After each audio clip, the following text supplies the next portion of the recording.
journaliste, membre fondateur du réseau haïtien des journalistes de la santé, RHJS, et également journaliste au quotidien Le Nouvelliste. Aujourd'hui, je vais vous parler d'un sujet, à savoir le rôle des médias et des journalistes autour de la sensibilisation sur la vaccination de routine et anti-Covid-19. Un vrai sujet qui est d'actualité, n'est-ce pas? Eh bien, si nous voulons parler de ce sujet, il faut d'abord définir ce que c'est que le média.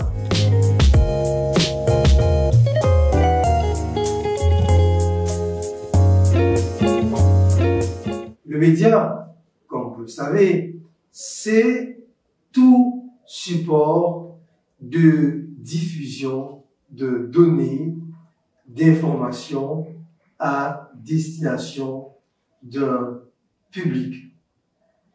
Le média dans lequel vous travaillez, c'est peut-être une station de radio. Le média auquel vous êtes attaché, c'est peut-être un journal écrit, un magazine, un journal en ligne ou une chaîne de télévision, que sais-je. Mais un fait est certain, à partir du moment que l'on parle de médias, il y a un rapport avec une personne importante qui est, en ce qui vous concerne, un professionnel de l'information, à savoir le journaliste. Vous êtes journaliste, vous êtes attaché à un média. Qu'est-ce que vous allez faire? Vous allez bien évidemment recueillir des données sur le terrain pour pouvoir les mettre en forme. Mais pour les mettre en forme, il faudra les traiter et les adresser à un public qui est bien défini, bien entendu, car chaque média vise un type de public parce que chaque média a une ligne éditoriale bien définie. Et nous le savons fort bien, si nous voulons essayer de décortiquer, lorsque l'on parle de médias, il y a les médias traditionnels et aujourd'hui les nouveaux médias qui sont consignés, inscrits dans ce vaste ensemble qu'est Internet. Et peut-être que il y a beaucoup d'entre vous ici présents à cette formation du réseau haïtien des journalistes de la santé qui font partie des médias traditionnels, à savoir une station de radio, à savoir une chaîne de télévision. Eh bien, si vous faites partie de ces médias-là, vous faites partie de médias traditionnels. Et on les appelle encore des médias chauds. Par exemple, la radio, c'est un média chaud. Et il y a d'autres médias qui font partie des technologies et de communication, dans l'Internet aujourd'hui, qui a explosé de nos jours. Et ces médias-là, ils s'inscrivent dans une catégorie de médias qu'on appelle encore médias numériques. Vous avez une plateforme YouTube, vous êtes sur Instagram, vous êtes sur Facebook. Il y a tout un paquet que ce nouvel outil est très moderne qu'est Internet nos enfants. Et même les médias, et ce qu'on appelle les médias traditionnels aussi, s'inscrivent dans cette vague, dans ce mouvement de cette technologie de l'information que Internet offre. Et si nous parlons de la vaccination de routine, c'est notre sujet, les professionnels de la santé vous parlent de l'importance de la vaccination. La vaccination, c'est très important. Un vaccin, c'est un médicament qui va vous protéger contre une pathologie. Car vous le savez, la médecine, dans le temps et l'espace, a fait de grands progrès pour venir vers l'homme, pour apaiser certaines craintes, pour apaiser certaines peurs, et aussi pour éradiquer certaines maladies dont souffre l'homme. Vous le savez fort bien que nos enfants, et à partir du moment que la maman a mis au monde son bébé, et des jours plus tard, des mois, et au fil des mois, de ces années, il va avoir un carnet vaccinal pour se protéger contre la polio, par exemple, pour se protéger contre la diphtérie, et tout un ensemble de maladies qui pourraient atteindre l'enfant. Donc, ce type de vaccination, on l'appelle la vaccination de routine. Or, voilà que surgit une épidémie que l'on connaît très bien, qui va bouleverser le monde, à savoir la Covid-19, qu'on appelle encore le coronavirus. Cette maladie va emporter, bien entendu, beaucoup de personnes, beaucoup de gens de la planète dans la tombe. Il y en a, ils ont vraiment causé de graves dégâts au point de vue de leur système de santé, de leur système immunitaire. On est venu avec beaucoup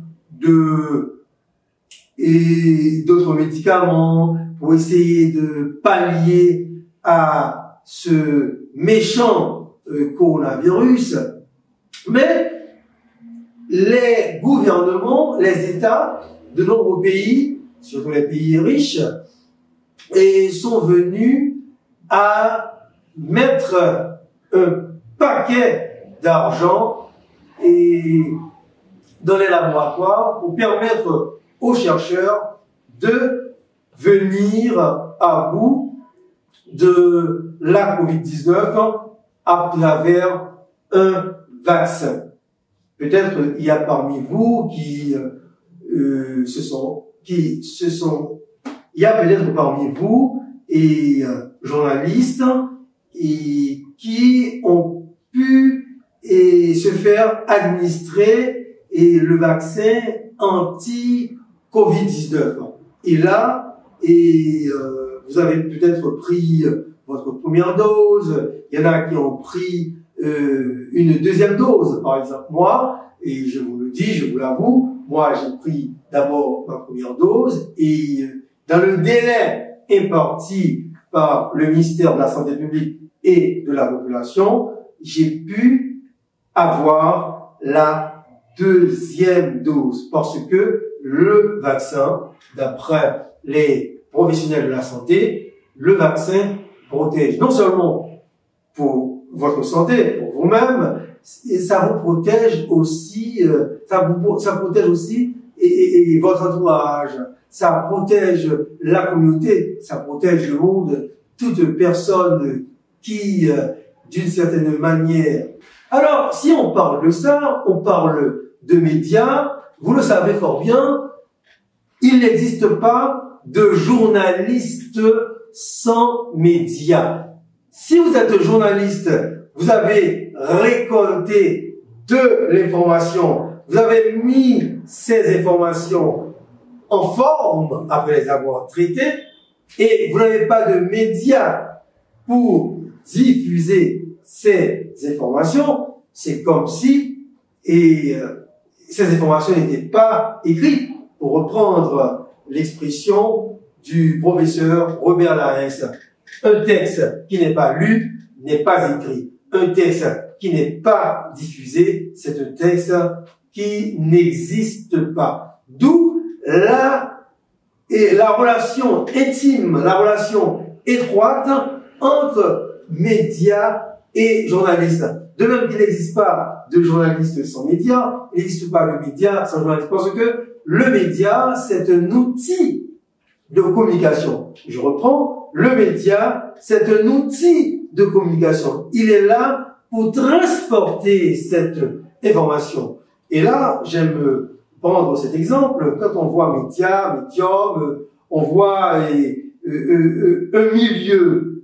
Donc, si nous prenons le journaliste comme l'élément X de l'information, c'est pas le journaliste que l'information va passer. Donc, l'information recueillie par le journaliste, il traite cette information, eh bien, il va le passer à travers un médium.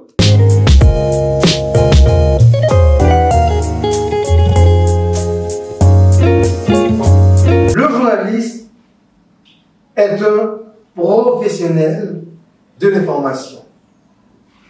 Et quand il diffuse des nouvelles, il le traite, il le met en forme. Sous quelle forme? Est-ce que ce sera un reportage? Est-ce que ce sera un éditorial? Est-ce que ce sera une interview? Est-ce que ce sera une brève? Le journaliste dispose d'une variété de genres.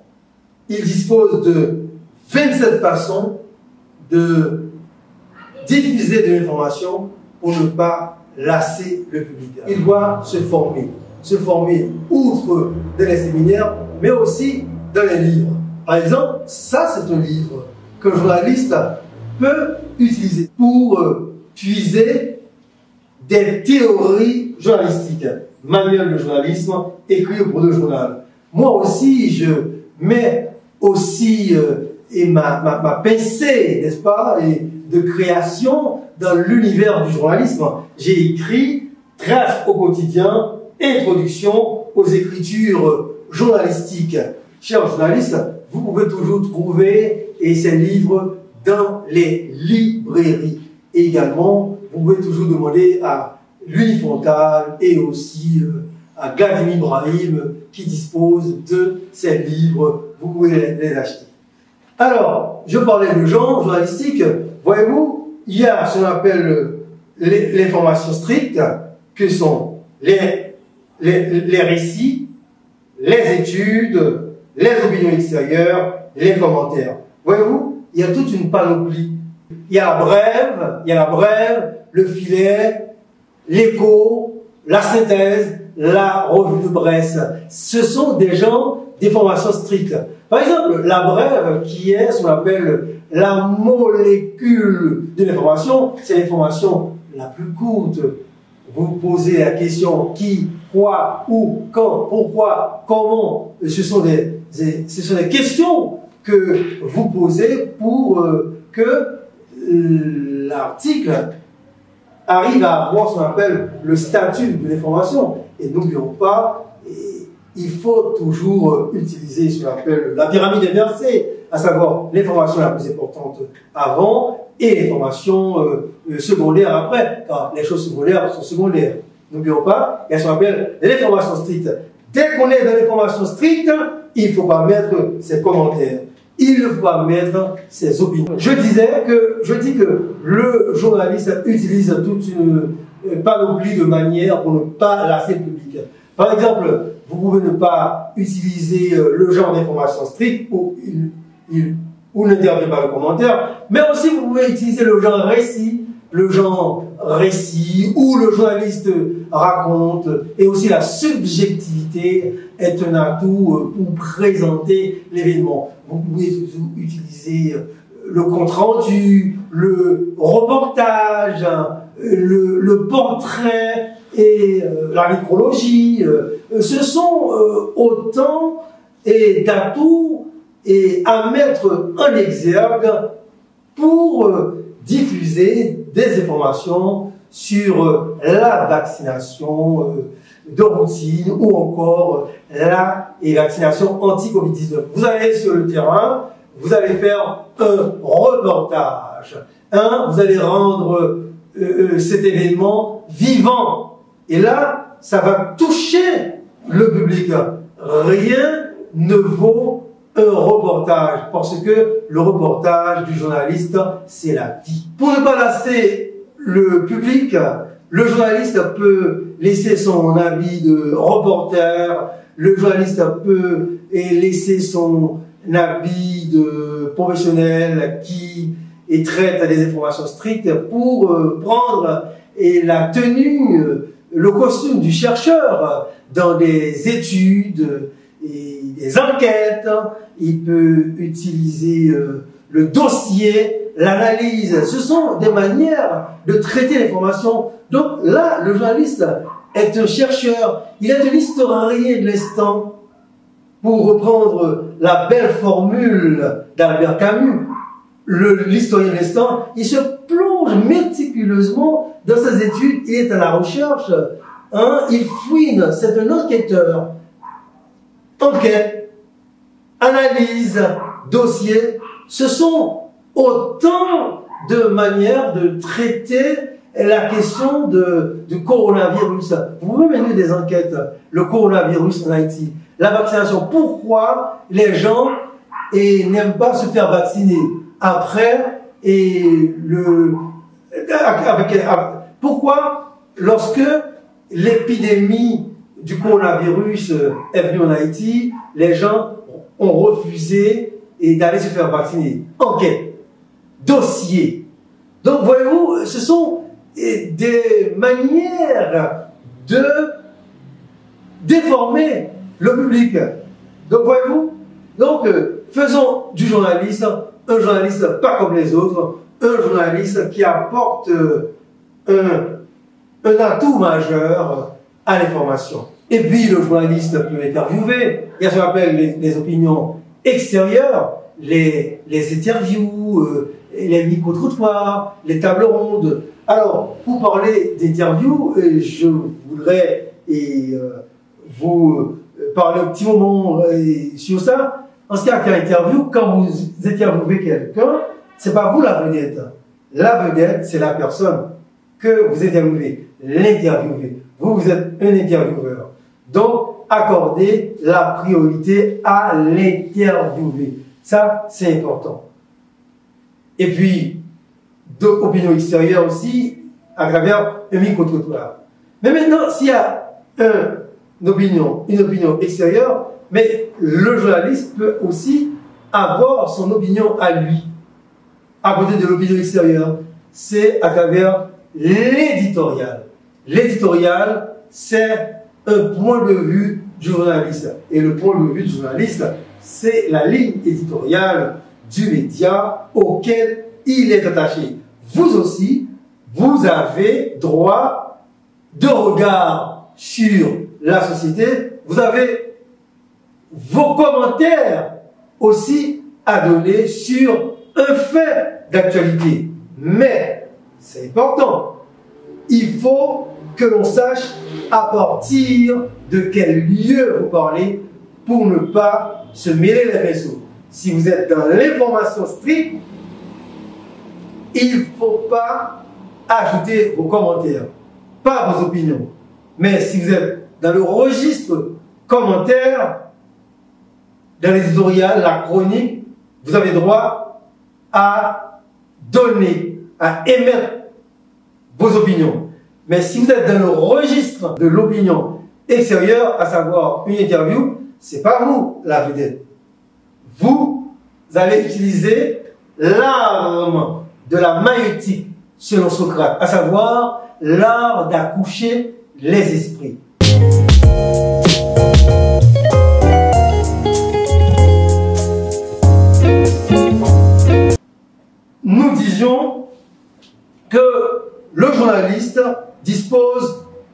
éthique professionnelle, une déontologie de l'information. Il doit être honnête. Parce que il ne doit pas dire ce qui n'a pas eu lieu. Ou encore, il ne doit pas déformer l'information au profit de telle ou telle catégorie.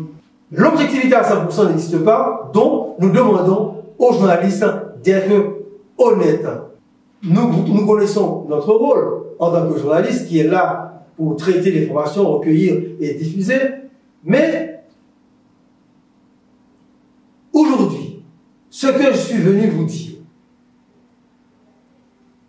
vous suivez cette formation. Vous allez disposer d'un outil, de bagage intellectuel qui vous permettra de mieux saisir l'information et de la traiter beaucoup mieux. Mais cela ne suffit pas. Il faut aussi s'engager. L'engagement relève d'une volonté consentie par vous-même et se dire, moi, journaliste de Radio X, Y ou Z, je m'engage à traiter des informations sur la santé en ce qui a trait à la vaccination de routine pour éviter les femmes, les hommes, les enfants à aller se faire vacciner. Parce qu'avec la Covid-19, beaucoup de gens avaient déserté les hôpitaux. C'est votre devoir de vous engager pour que les gens retournent vers le milieu hospitalier. Et ne n'oublierons pas, pour terminer, que le coronavirus, avec tout un ensemble d'infox diffusés sur Internet, cela a découragé davantage de gens à se faire vacciner. Vous, étant donné que vous avez le maximum d'informations, vous êtes bien formé, vous êtes bien structuré intellectuellement, c'est vous de vous engager pour permettre aux gens de se faire vacciner. Parce que quand on est vacciné, non seulement au point de vue immunitaire, vous êtes mieux servi. Moi, je crois, ma foi, toute personne devrait se faire vacciner.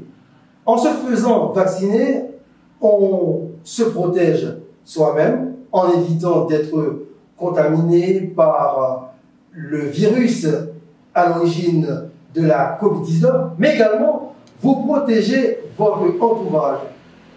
Se faire vacciner, c'est une manière de booster son système immunitaire. Votre système immunitaire est beaucoup plus fort et aussi vous n'allez pas contracter la maladie. Je dirais même, vous n'allez pas contracter les formes graves de la maladie. Parce que vous savez, la Covid-19 a aussi envoyé dans la tombe nombre de personnes. Non seulement vous vous protégez aussi vos proches, votre entourage et tout un ensemble de personnes.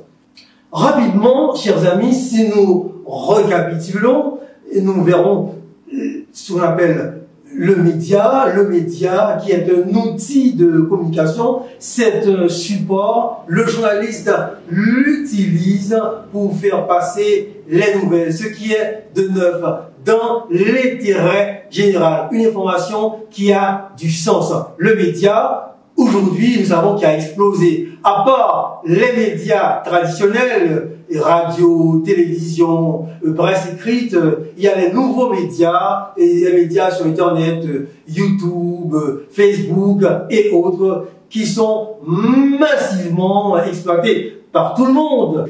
Nous savons qu'il n'existe pas de médias sans journaliste, ni de journalistes sans médias. Le journaliste, lui, il est un professionnel de l'information qui a pour mission d'aller sur le terrain, s'il est un journaliste desk, de trouver les dépêches pour traiter son information. Donc, à partir du moment que le journaliste recueille, récolte l'information, il va le traiter, le mettre en forme pour être diffusé à son public.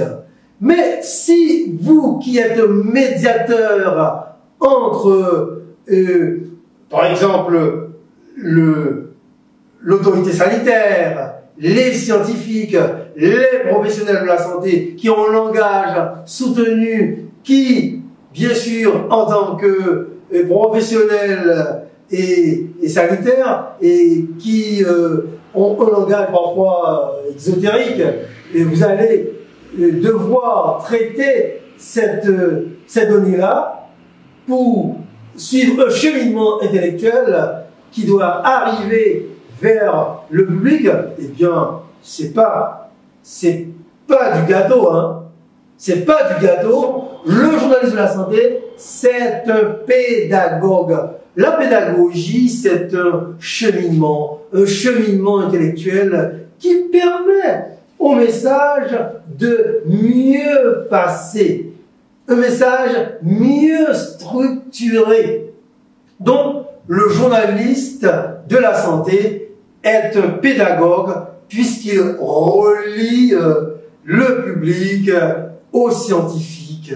Donc, c'est tout un travail qui facilite tout le monde. Définitivement, se faire vacciner est un acte d'amour.